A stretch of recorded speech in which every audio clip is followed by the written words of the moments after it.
Right, I'm assuming that if you're watching this video, you're interested in learning more about how to use my tariff rule of thumb spreadsheet. So yeah, let's get to it. The most important thing you probably want to know is how to get hold of the spreadsheet. So just go to the description of the video and click on the link there, and that will bring up one of these two spreadsheets. So this is the what I call the power user version. You can see I've called it power user version up there. And this is the new updated one, which has extra strategies above and beyond the original one that I created a little while ago. That original spreadsheet only has the single export strategy that I devised. That's pretty good for most situations. This kind of incorporates that by default, but also the other strategies. So what I'm going to do is I'm going to walk through this power user version, but most of this will apply to the original one as well. There's just a couple of things that are done slightly differently, which make it slightly easier for the original version. I'm doing this particular guide because things have got a little bit more complicated, and I want to make sure everyone's up to speed on how to make the best use of this particular version of the rule of thumb. So you'll see, hopefully, the bright yellow box there tells you what you need to do in order to get hold of your own copy, and that's very important. You need your own copy. You don't want to be editing the original version, so I get a lot of requests to edit the spreadsheet, and that's not what you want, because if you did that, it would change it for everybody else. So what you need to do is take your own copy. So you just go up to File and then Make a Copy, and that will then save a copy to your own Google Drive account, and then you can open that up and make whatever edits you like, and you don't need to worry about changing it for anyone else. So that's very important, first thing to note. I've added a few tips on here as well. In particular, you'll notice there are a lot of cells with a little black triangle in the top right hand corner. If you hover over, you'll get a little note which tells you some more information that might be relevant to that cell in particular, detailed explanations as to what terminology means and things like that. The other thing to note is that any cell that's in purple is one that you can change yourself. Anything else, leave well alone, because there's likely to be calculations or other stuff in there that if you change, then you'll muck up the charts or whatever.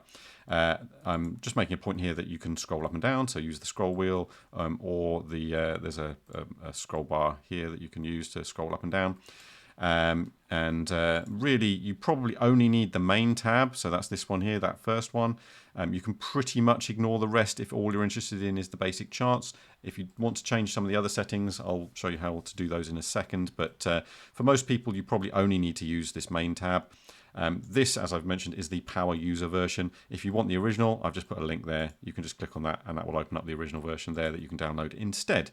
A couple of links there to my Octopus referral and buy me a coffee if you are interested in doing either of those things. That would be very welcome. Thank you very much. Then there's a couple of boxes here which explain the assumptions that I'm making for each strategy. So this is the original export strategy. I'm assuming you fill up your battery, use it to power your home, any solar then gets exported to the grid, and you also force export your battery an equivalent amount that matches the amount of solar that would have been used by your home during the day. And then there's this Frac export at peak. I'll cover that in more detail shortly. And then the self-consumption strategy is slightly different. You're not charging your battery unless you don't have enough solar to fill it up, and you're using any solar to charge your battery and to power your home. So that's a slightly different strategy. It results in slightly different rule of thumb calculations, and I'll show you both of those in a minute. There are limitations. This is kind of part of the point of the rule of thumb. It's not a perfectly accurate representation of how everybody will run their system. So yeah, just read through these. Things are slightly different if you have a small battery, for example, or in the winter you may want to run things slightly differently to how you would in the summer. All of these things make a difference. I would like to add extra strategies to this, because there are different strategies that work better, for example, for flux, that aren't covered really by either of these two strategies. There is a better strategy for flux that would result in improved cost effectiveness for that particular strategy. So at the moment, the calculation for flux is not quite right, given the current tariff rates. If we get into a situation where the overnight flux import rate drops below the daytime export rate, then we're back to the export strategy for that particular tariff, and that then again is actually the optimal strategy. So let's not worry about that too much. So let's go through these in order, more or less. So the main tab This is what you would see if you were using the standard sort of basic version of the rule of thumb. We don't have these other two tabs in the rule of thumb, it's just this one. And what you do here is you simply add in the relevant tariff information in the purple cells here. So you only need the off-peak import rate, the day export rate, and the peak export rate. So the reason I've got two export rates here is because Flux has two different export rates. It's got a daytime export rate and a peak export rate, so that's why we need two of those, two different export rates. But you only need the import off-peak import rate because I'm making the assumption that none of your consumption will happen at peak rates because you're making use of your battery to help you cover all of your consumption during the day, which means you don't even need to worry about what the peak rate is. That's the whole point of the rule of thumb. Then the other bit that you need to add here is your personal totals in kilowatt hours for your consumption and your generation in these two for each month. So this is actually a good point to demonstrate the little tooltip thing that I've added for any cell with a little black triangle here. If you need more space, you can come to this box here and you can expand this out. And this just explains what I mean by monthly consumption in this particular example. So here I say all house consumption. In other words, it's grid to the home plus solar to the home plus battery to the home. Anything that runs your home, any consumption that your home uses, that also includes all of your EV charging, any hot water, any heating, anything that your house consumes. So this is different from what Octopus tell you your import is. So import is different to consumption because import doesn't account for solar that helps power your home. So you can calculate this in two ways. I say here actually it's grid to the home plus solar to the home plus battery to the home. Alternatively, it's import from the grid plus solar to the home. Though you can do it that way instead. I think that's right anyway. That should give you basically the same number. So it's everything that your house uses. Generation, pretty obvious, is what your generation is. Now, I would suggest using something like PVGIS to give you an estimate of what your typical generation should be. If you've got plenty of historical data, you can use that instead. But obviously it varies quite a bit from one year to the next for a given month. So it's probably best to put a typical monthly value in each of these. So I've used my PVGIS estimate to fill these values in. The rest of this is all just calculations based on the numbers that you entered into these two cells here, except for the fact that you also then need to pick a particular strategy for any given tariff. So for the most part, I will suggest that using the export strategy is the best one for most tariffs, except for regular go at the moment, because the tariff rates such as they are for regular go, the export rate is lower than the import rate, which means you're actually better off using the self-consumption strategy than you are using the export strategy. As it happens, because they're very, very close to each other, it doesn't really make a huge amount of difference, and I'll show you that in a second. But if you want to change it, you can just pick from the drop down here, and you can select export. That will change the calculations. You'll notice that the values change here. If I flick it back to self-consumption, you can see that the numbers change again. And you can do the same with any of these other ones.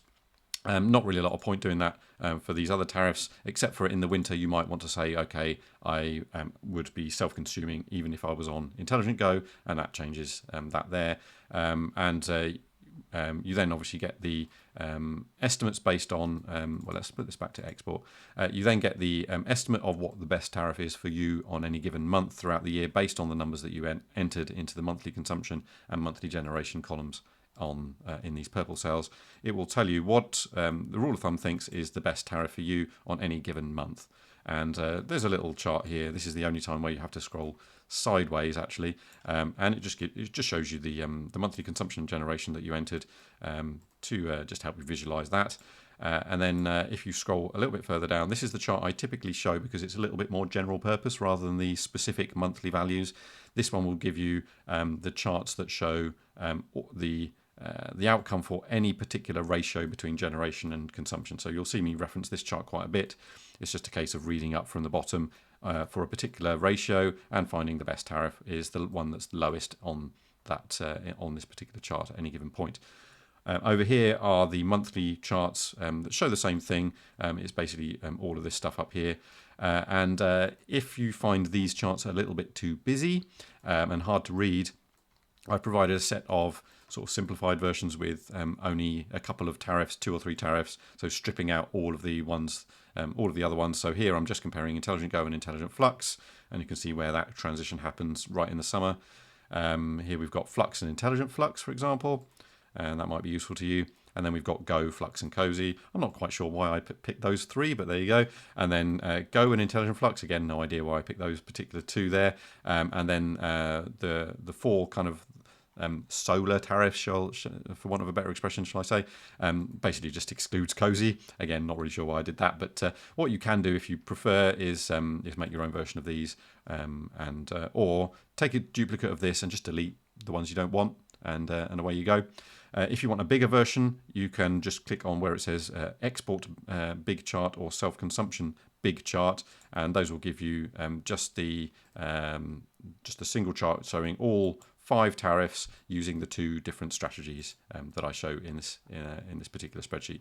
So assuming you have filled in all your data here, these values here and here in these purple cells will get copied over to the 2 strategy tabs. Now these strategy tabs look very similar to the main tab, except now what we've got are the 2 different strategies in the way that the rule of thumb does the calculation. So in the export strategy, this is basically the original one, and you can see here now these cells are white because they are now copied over. So you'll see that they're referencing here up in the formula tab here. They're just referencing the main tab, which means you don't need to fill these in. Here you just fill it in where there's purple cells, and it will get copied across to these 2 relevant tabs here. So this is exclusively the export strategy calculation. If you're really interested, you can click on the cell and see how that calculation is done up here. With the self-consumption strategy, it's much the same, except the calculation is a little bit different, and it the export only happens when you've got more solar than you can consume. That's the whole point of that. It says edit purple cells here, and you may think, well, where are the purple cells? Well, let me go to the export strategy and scroll down slightly, and you see there are 2 purple cells here. They're over here, where under this section that says Frac export at peak. Now, this is a parameter that used to be on the main tab, and it was a single value. It was around about here somewhere. So on the original rule of thumb, it's just 1 number, and it's a cell here. However, I realized not only was it confusing, it was also not quite right. It gave some slightly misleading results under certain circumstances, because really it varies throughout the year. And now that's probably a good time actually for me to show you what I mean by that. So I added in an extra tab over here called what does Frac export at peak mean? Because I was getting some questions about what exactly that value means. So let me show you here first, and then we'll go back to the other tabs, and I'll explain what you can do to change those values in those other tabs. Essentially what it means is how much of the export that you're doing happens during the peak period. Now this is only relevant for the 2 flux tariffs, Flux and Intelligent Flux, because those have 2 different export rates. As I showed before, you've got the daytime export rate and the peak export rate. So you can see for everything else it's just flat, but for the 2 flux tariffs there's a different rate for the peak period. Now the peak period is 4 till 7 p.m. In the evening. So let me go back to this tab again. Now what I've done here is I've taken some example data from my own system, which happens to be July of 2024, and this is what happened during the sum total of all of the days in July. I've added them all up, and you can see that this is what I exported during the day, and the blue area is what happens during the standard day rate, and the red is what happens during the peak period, so from 4 until 7 p.m.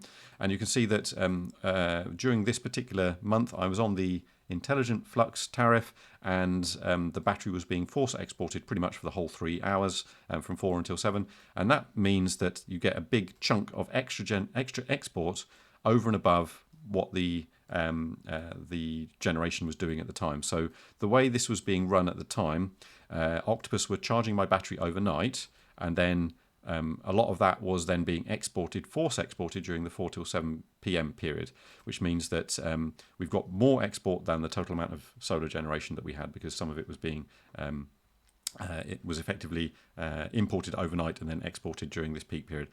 Now, if I add up all of the kilowatt hours in this 4 till 7 block and then divide that by the total amount of export for the whole month, that is what gives me the Frac export at peak value. So you can see these are the columns here where I'm actually splitting out the data. So this is the data from my system in the green here. That's the total amount of export for each given half hour in July. I've then split that into the daytime and the peak, and you can see all I've done here is I've zeroed it out in the 4 till 7, and then all of that goes into the peak block here, and that's where you can see the blue and the red in the chart just here. So what I've then done is I've taken the total amount and I've just copied it down to here to show you what the calculation is a little bit more simply, and the peak amount, and I've just divided one by the other. So if I go up into the cell here, you can see I've done the total peak export divided by the sum total of all of the exports. So that gives me a fraction that in this red chunk here of about 45%, so 0.448 in this particular example. So that's what I mean by Frac export at peak. So it's the fraction of your export that happens during the peak period. Right, that's all that means. Now, the reason that the simplified version of the rule of thumb was not quite right is that you can imagine when your total amount of generation is lower, let's say you're in September, for example, this blue area is going to be significantly lower, but the red area is probably going to be about the same, because the vast majority of this is force exporting of your battery, and you can basically force export the same amount of battery regardless of the time of year, but the total amount of solar that you're exporting is a little bit lower, outside of the peak of the summer, which means that the sum total here is going to be a lower number, which means that the Frac export at peak is going to be a relatively higher number. So having a single value for that Frac export at peak was a little bit misleading. So what that means is for this new this power user version of the rule of thumb, I've made it slightly more complicated. So let's go back here, and you can see what I've done here. Now, as the ratio of your generation to consumption changes, that's what I mean. That's when I alluded to it earlier. As your generation reduces, your Frac export at peak is going to go up. So what I've allowed you to do that in this with this set of cells over here. I've got an anchor at 2 and an anchor at 1. So at 0, sorry. So when your generation is 0, I'm assuming that essentially all of your export can be done at the peak rate, because imagine that there's no excess solar, but you filled your battery up and then you dump the whole lot out to the grid from the 4 till 7 p.m. period, which means your Frac export at peak is going to be 1. 100% of all the export you're doing is during that peak period. However, when you've got a lot of generation, this blue area here is going to be really big, so that fraction there that's in the red is going to be relatively smaller compared to the total. And that means, so I've made the assumption that by the time you get to a generation to consumption ratio of 2, you're only exporting about 0.3, so 30% of the total export is happening during the peak. You can change these two values if you don't think that's quite right for you, and you can then compare it to what these calculations then show in these cells are what does the rule of thumb think your Frac export at peak is going to be for a particular month based on these two values. So let me change this, for example. So if I think that this is going to be 0.5, then all of these values up here will change, and it shows they've gone up a little bit. So let me just scroll that down very slightly, and I can show you how that changes. So I'm going to set that back to 0.3.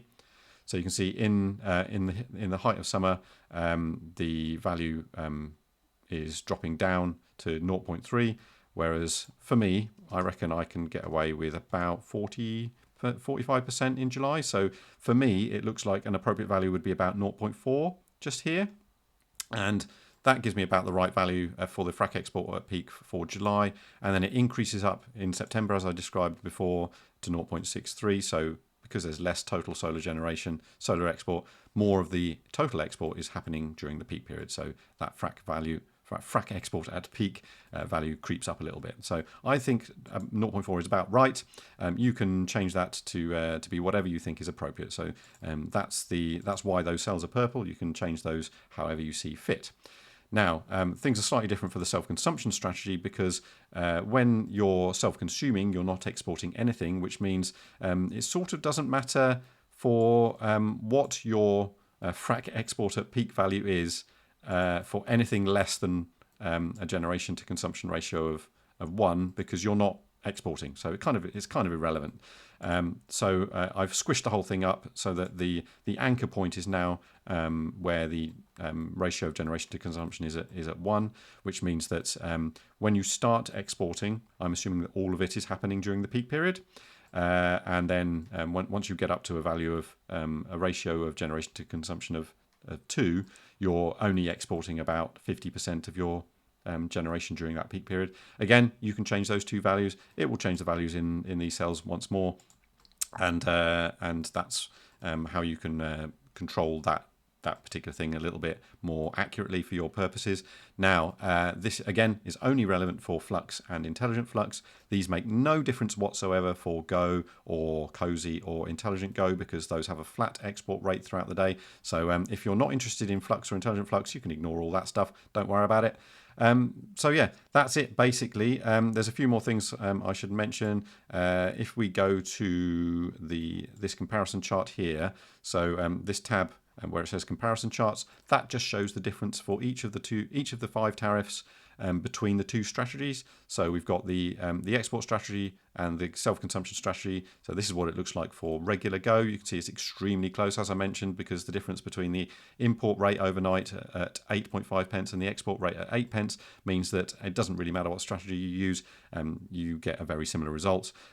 It's very, very different for intelligent Go, because the export strategy gives you a significant income for any solar that you export at 15 pence per kilowatt hour. And if you were to force export your battery, obviously you could take advantage of the arbitrage between the import rate of 7 pence per kilowatt hour and the export rate of 15 pence per kilowatt hour, which means that the export strategy is always going to win out over the self-consumption strategy for intelligent Go, unless of course you're running your heating.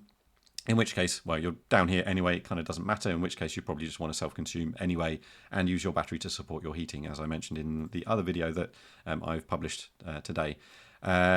For flux and intelligent flux, the self-consumption strategy is not really optimal in any way. There's a better version of this strategy where you would fill your battery up to the point using excess solar. If the export rate during the day is lower than the import rate overnight, you would use excess solar to fill your battery, and then you would force export during the 4 till 7 p.m. period. That's not covered in either of these two strategies, which is why I mentioned earlier that actually there's a better strategy for flux that I haven't included yet. That's much more complicated to implement, so I need to figure out how to do that. But for now, in the winter, you probably wouldn't want to use flux or intelligent flux. Use one of the other tariffs. They're all better than flux or intelligent flux. And again, you can scroll down and see how this compares for Cozy as well. Again, it doesn't really make a lot of difference for Cozy, not as much difference for as it does for intelligent Go, for example. But again, I would say that if you were in the winter you were using Cozy, it sort of doesn't matter. You would be self-consuming anyway. So there you go. So that's a bit of a whirlwind tour. Please, if you are confused by any of this, ask me any questions you happen to have. The simple way to use this is to basically just ignore all of what I've just said and just fill in these purple cells on the front sheet, leave these as they are, export for pretty much everything except Go, and away you go. That's it. If you wanted to change any of these for any other supplier, just a tariff from any other supplier, for example, Eon or whatever, just change the title here, change the values here, and the charts will all update, and you're good to go. So yeah, there we go. That's everything I have to say today. So as and when I figure out what those flux strategies should look like in terms of the calculation, I'll add those to this particular version of the spreadsheet.